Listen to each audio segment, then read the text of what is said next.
बिहार के रामपुर गांव में सुबह सुबह आसमान में काले काले बादल घुमड़ रहे थे। हवा में नमी थी और पल भर में तेज बारिश शुरू हो गई। लेकिन रोहन ने अपना छोटा सा ठेला नहीं हटाया। सड़कें सुनसान हो चुकी थी, फिर भी वह जोर जोर से पुकार रहा था।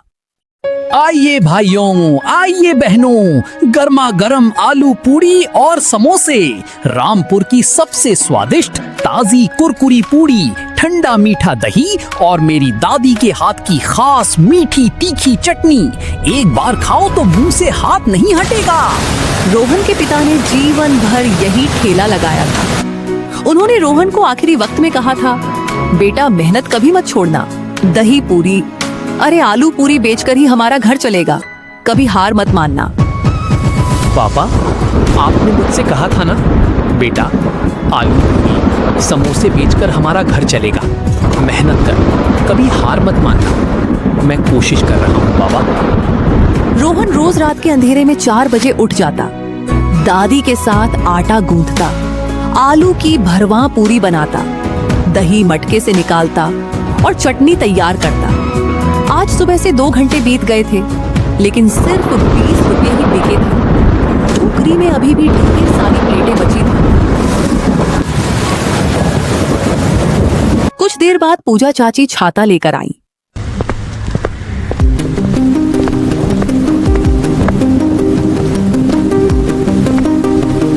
अरे रोहन बेटा, तू तो पूरी तरह भीग गया है। आज बारिश ने तो जमकर कहर बरपाया है। मैं सोच रही थी कि तेरा ठेला लगा होगा या नहीं। चल 2 प्लेट दे दे। चाचा को चटपटा स्वाद बहुत पसंद है, लेकिन ज्यादा तीखा मत करना, वरना मुझे डांट पड़ेगी। रोहन मुस्कुराया। जी चाची, बिल्कुल सही स्वाद में बना दूंगा। आज मैंने नई वाली चटनी बनाई है, जरा छक कर देखिए।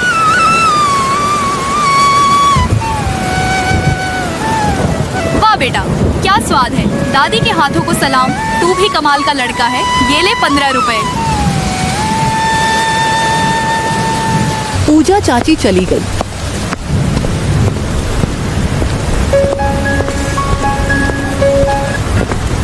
थोड़ी देर बाद सुरेश चाय वाला आया।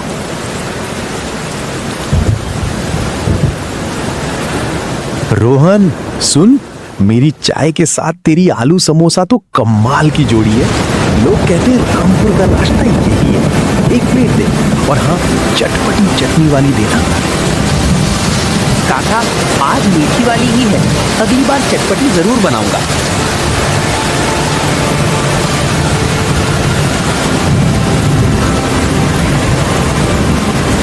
दोनों ग्राहक चले गए। रोहन ने टोकरी देखी, अभी भी बहुत सारी प्लेटें बची थी। बारिश और तेज हो गई। उसने टोकरी को प्लास्टिक से ढक दिया और मन ही मन बड़बड़ाया। आज मीरा को नई पेंसिल नहीं दिला पाऊंगा। दादी की दवा भी रुक जाएगी। दादा कहते थे कि एक दिन तू पूरे गांव को आलू पूरी खिलाएगा, लेकिन आज तो। तभी एक बुजुर्ग बाबा रोहन के पास आए। उम्र करीब 82 साल, कपड़े पुराने और फटे हुए। रोहन उन्हें देखते ही खड़ा हो गया। बेटा, बड़ी भूख लगी है, पैसे नहीं है, बस थोड़ी सी पूरी खिला दे। बाबा, पैसे की कोई बात नहीं, आप आराम से बैठिए, मैं ताजी पूरी बना देता हूँ, जितनी चाहे खाइए। रोहन ने खास ध्यान से 2 प्लेटें बनाई। बाबा ने धीरे धीरे खाई। उनकी आंखों में आंसू आ गए। बेटा, तूने आज एक बूढ़े की भूख मिटाई है। मैं कोई साधारण बाबा नहीं, पहले गांव के मंदिर में पूजा पाठ करता था। मैं तुझे आशीर्वाद देता हूँ, तू एक दिन बहुत बड़ा आदमी बनेगा। तेरी आलू पूरी रामपुर से निकलकर पूरे इलाके में मशहूर होगी। तेरे ठेले पर लंबी कतार लगेगी। कभी हार मत मानना, भगवान मेहनत करने वालों की ही मदद करते हैं। धन्यवाद बाबा, आपकी दुआओं से ही सब ठीक होगा। कृपया फिर कभी आना, मैं हमेशा खिलाऊंगा। बाबा चले गए, लेकिन उनके शब्द रोहन के दिल में गहराई से उतर गए।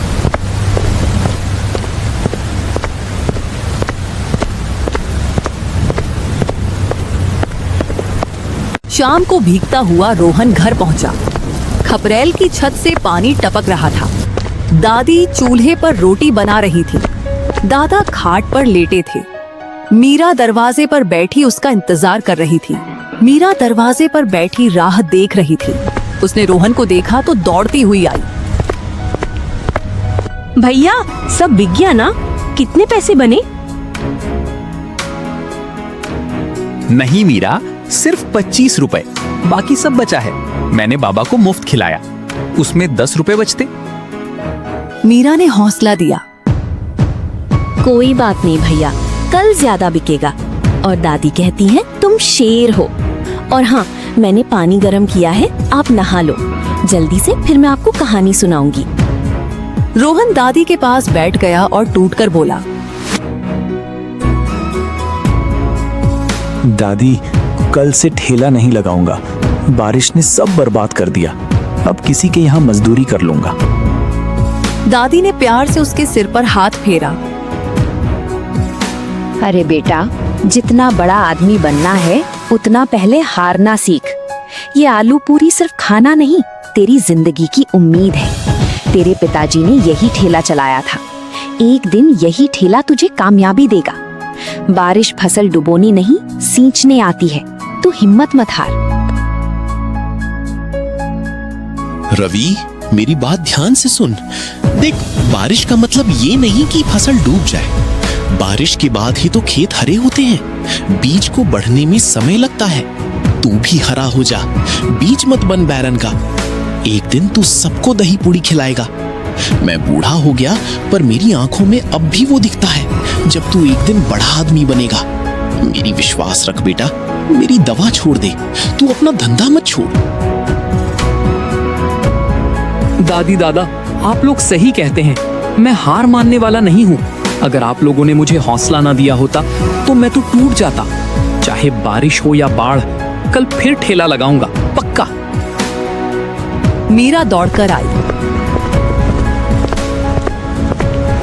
भैया, आप दुनिया के सबसे अच्छे समोसे पूड़ी वाले हो और मैं आपको कभी रोने नहीं दूंगी। चलो अब खाना खाओ। मैंने तुम्हारी पसंद की कचौड़ी बनवाई है दादी से। रोहन के आंसू पोंछते हुए उसने दादा दादी की बात मानी और ठान लिया।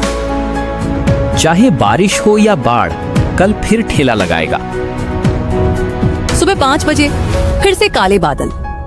रोहन ने दादी से समोसे पूरियां बनवाई, दही मटके से निकाला, चटनी तैयार की, टोकरी सजाई। दादी ने हाथ जोड़कर दुआ दी। रोहन ठेला लेकर चल पड़ा। 6 घंटे बीत गए। बारिश हो रही थी। एक भी ग्राहक नहीं आया। रोहन पेड़ के नीचे बैठा था। टोकरी भरी थी। दिल काली था। तभी मीरा, जो दादी के मना करने पर चुपके से आ गई थी, वहां पहुंची। बिना छाती के, बिना चप्पल के, पूरी भीगी हुई। सांस फूल रही थी उसे।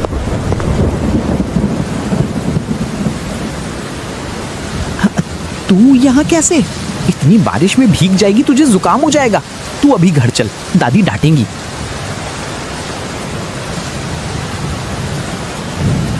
भैया, आज भी नहीं बिका क्या? मैंने दादी से कहा कि मैं देख आऊं भैया को। दादी ने मना किया, पर मैं चुपके से निकल आई। मैं बहुत दूर से देख रही थी, कोई ग्राहक नहीं आया।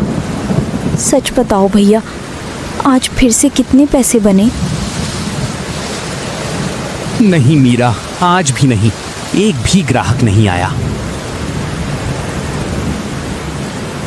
भैया, तुम रोते हो क्या? तुम्हारी आंखें लाल क्यों हैं? बच्चा भैया को आंख में धूल लग गई। ये लो, ये पेंसिल तुम्हारे लिए लाया हूं। कल का पैसा बचा था।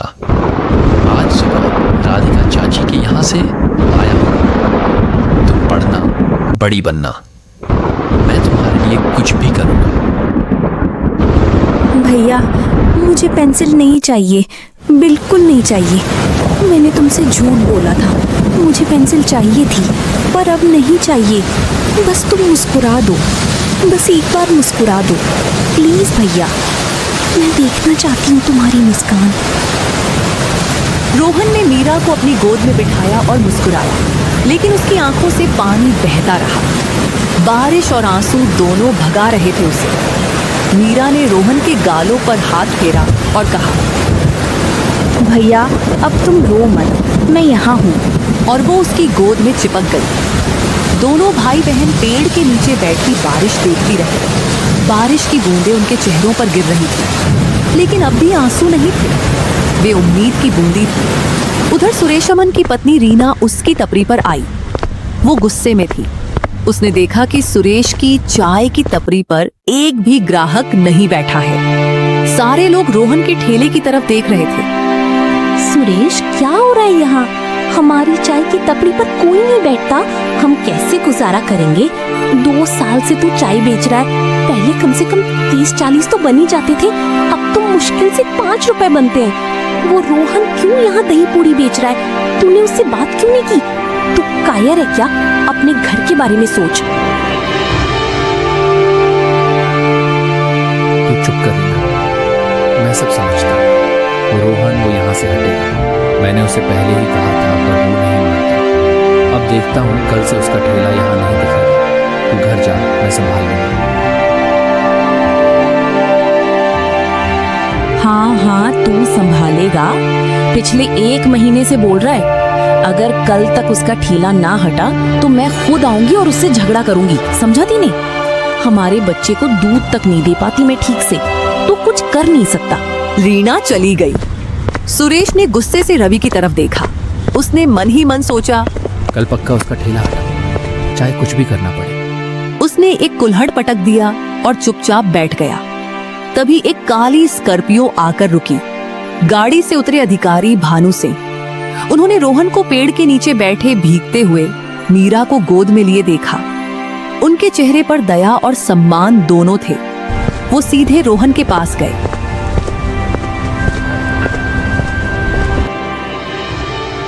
बेटा, तुम बारिश में छोले पूरी बेच रहे हो और ये छोटी बच्ची तुम्हारी बहन है, ये भी भीग रही है। तुम्हारे माँ बाप कहाँ हैं? तुम कहाँ रहते हो? क्या यही तुम्हारी जिंदगी है? जी सर, ये मेरी बहन है मोनी। हमारे माँ बाप नहीं हैं। दादा बीमार हैं, दादी घर पर है।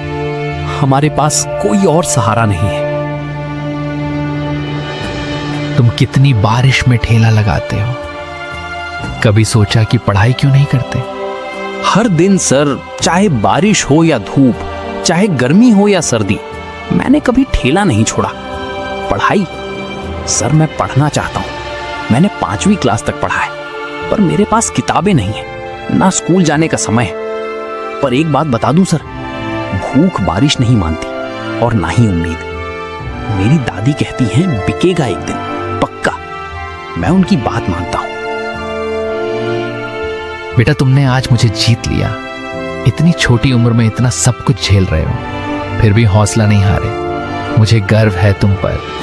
ये लो 500 रुपए और ये मेरा कार्ड है। कल मेरे दफ्तर आना, स्कूल रूम नंबर 7। मैं तुम्हारी पढ़ाई की पूरी व्यवस्था करूंगा। फीस, किताबें, यूनिफॉर्म सब मुफ्त।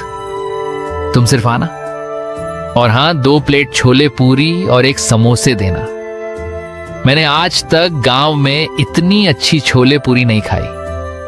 रोहन की आंखों में चमक आ गई। उसने अपनी गोद से मीरा को उतारा, 2 प्लेट छोले पूरी बनाई, प्यार से भानु अधिकारी सिंह के सामने रखी। अधिकारी सिंह ने खाई और बहुत सराहना की।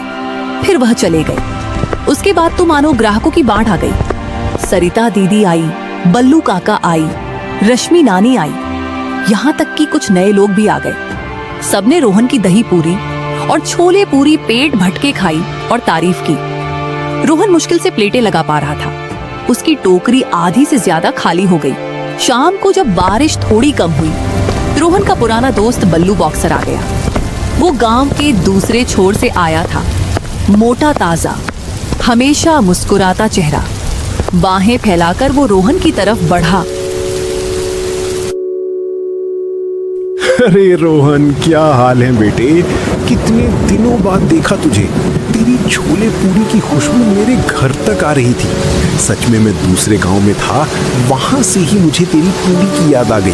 मेरी जान निकल रही थी। दे दे 2 प्लेट, भारी भूख लगी है। आज तो 2 प्लेट से काम नहीं चलेगा, 3 प्लेट दे दे। बल्लू भैया, आप कब आए गांव में? मुझे तो लगा आप अभी जयपुर में ही होंगे। बहुत दिनों बाद आपको देखा। लीजिए, आपके लिए 3 प्लेट छोले दही पूरी, पर हाँ चटपटी चटनी जैसी आपको पसंद है। कल ही आया हूँ, अब तेरी छोले पूरी खाए बिना तो नींद ही नहीं आती। वाह क्या बनाया है रोहन, दादी के हाथों को सलाम, तू तो किंग है। बोल कैसा चल रहा है धंधा, कितने ग्राहक आ रहे? मैंने सुना तूने बहुत नाम कमा लिया है। रोहन ने तीनों प्लेटें बनाई, बल्लू बॉक्सर ने मिट्टू में खत्म कर दी। तब रोहन का चेहरा उतर गया। उसने धीरे से कहा, बल्लू भैया, कल से मैं ये ठेला नहीं लगाऊंगा। मैंने सोच लिया है, अब नहीं चलता। क्या कहा तूने? मेरे कानों ने सही सुना? क्यों, क्या हो गया? किसने तुझे रोका? बोल, मैं उससे निपटूंगा। तू ऐसे कैसे हार मान सकता है? वो सुरेश भैया जिनकी उधर चाय और समोसे की टपरी है, उन्होंने कहा है कि अगर कल भी ठेला लगाया तो ठेला तोड़ देंगे। उनकी पत्नी भी आई थी, बहुत गुस्सा कर रही थी। भैया मैं तो अनाथ हूँ, कोई लड़ने वाला नहीं, डर लगता है। अरे बच्चे तू बिल्कुल डर मत, तू अनाथ नहीं है, तू मेरा दोस्त है। तेरा बॉक्सर भैया है ना तेरे साथ, अभी जाता हूँ उससे बात करने, देखता हूँ कैसे वो मेरे दोस्त को धमकी देता है। बस यहीं बैठ, 10 मिनट में आया। और हाँ, अपनी चटपटी चटनी वाली 1 प्लेट अलग रखना, वापस आकर खाऊंगा। बल्लू बॉक्सर रोहन की ओर देखता है, फिर उसके सिर पर हाथ रखता है। बॉक्सर उठा और मुस्कुराते हुए सुरेश की चाय और समोसे की टपरी पर गया। सुरेश आराम कर रहा था, देखते ही सहम गया। बॉक्सर का बदन देखकर उसके हाथ कांपने लगे। बॉक्सर ने बिल्कुल शांति से एक कुल्हड़ और जलेबी मांगा और सुरेश के सामने बैठ गया। नमस्ते सुरेश भाई, कैसे हो? 1 कुल्हड़ चाय और जलेबी देना। हाँ मीठी बनाना, मुझे मीठी पसंद है। जी जी सर, लीजिए आपकी चाय। क्या कहना चाहते हैं सर? कोई गलती हो गई हो तो माफ कर देना।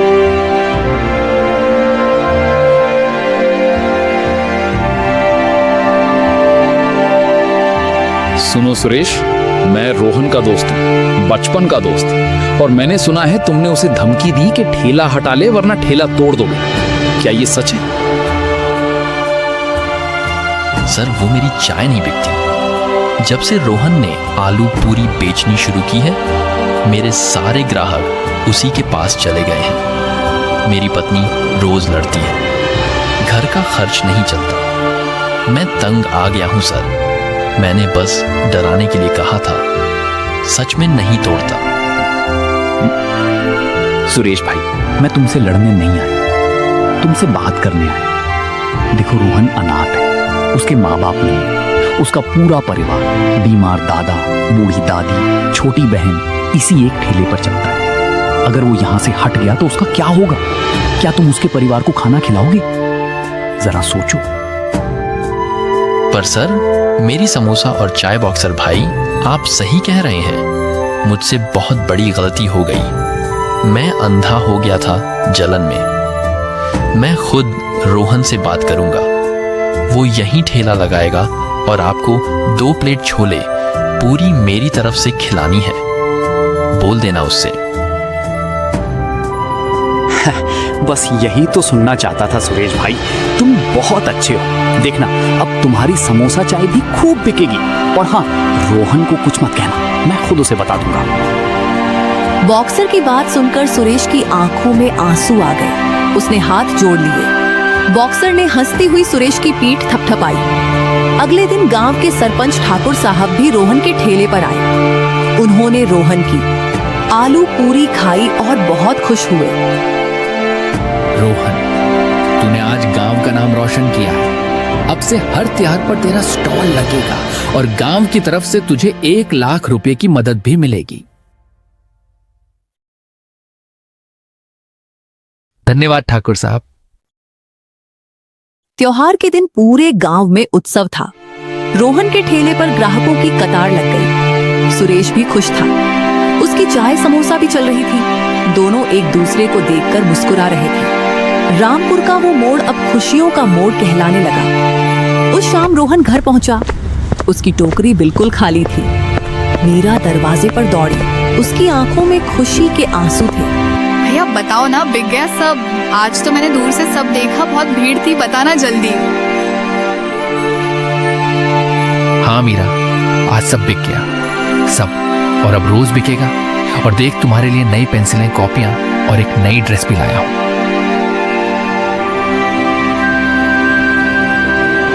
मेरा बेटा बहादुर है। मुझे पता था बिकेगा एक दिन। मेरी दुआएं हमेशा तुम्हारे साथ हैं।